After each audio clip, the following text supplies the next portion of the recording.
NXT Heatwave is Sunday. So we're going to do our predictions. Now, I am stumped quite a bit on this one. It literally took me all night and all day to figure this out, and I'm still kind of stumped, so we're just going to wing it. First up, we have a submission match, Natalya versus Jada. I really want Natty to win.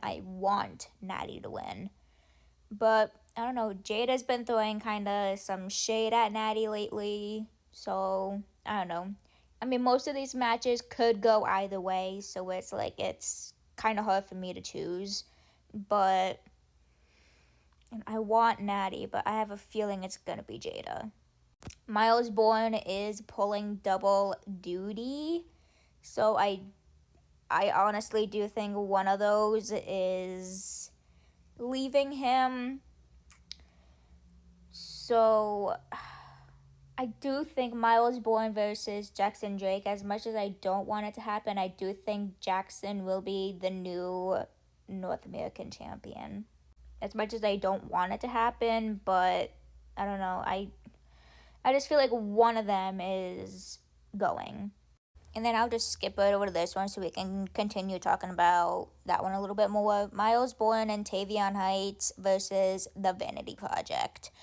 Now, this is the one that I think is staying. I do think Miles and Tavion are keeping the tag titles because I don't see why they would go back to The Vanity Project.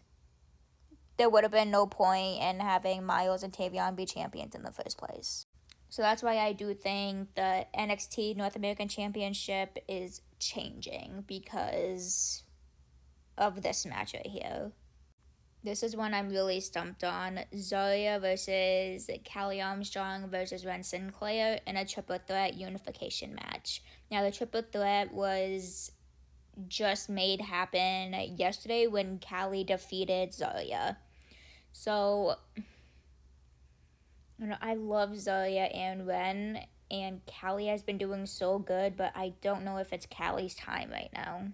Which leaves only Ren and Zarya, but both of these women are deserving so much of them. And Zarya hasn't really been champion for that long, and I do think her reign could go a little bit longer, but then again, it is in Texas, and that is Ren Sinclair's home state. And we know how WWE is with home states. Can I just say either Zarya or Ren? I can't pick. I'll be happy with whoever, because I do like them both. I just don't think it's Callie's time right now. But if I had to choose between Zarya and Ren, I don't know. My God, I can't pick. I can't pick between Zarya and Ren. Oh.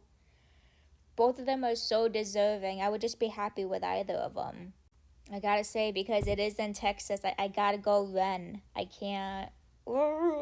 Just for Zarya to not have it when she hasn't been champion all that long. Just, I don't know. Something tells me Zarya, but another part of me is saying Texas to go with Ren.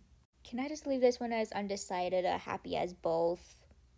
Can I just say that? Anywho, moving on. We got Kendall Gray versus Kalani Jordan. That's not how you spell Kendall, so I don't know what is wrong with this thing because I know I put them incorrectly. Kendall hasn't been champion for that long. Kalani is very deserving. I say Kendall wins at Heatwave, and then Lonnie has a rematch with her at some point, and that's when Lonnie captures it. Now, for the NXT Championship Fatal 4-Way, we have Tony D'Angelo, Zilla Fatu, Grayson Waller, and Cruz Montana. I do not think Tony is keeping this. But I don't think Grayson is getting it either. And I'm kind of upset with the fact that Cruz and Zilla are even in this because they just came to NXT. So, it just doesn't sit with me to have somebody debut and then just automatically be thrown into a title match. So, especially Zilla. I mean, dude just got here 2 weeks ago, and he's already in a fatal four-way match. I don't know the logic of all of it, but I do think Tony is dropping the title. And I do think either Zilla or Cruz is getting it. Something's telling me Cruz. I know a lot of people are going for Zilla, but something's telling me Cruz because he has been in longer and he keeps getting screwed opportunities. So he's going to try in every power he can to capture it. I will be watching Heatwave. I will not be watching it live, though. I will be watching it on a replay later in the day. But those are my predictions for NXT Heatwave. And on my Facebook after this, I might have a better answer for this one instead of just two of them.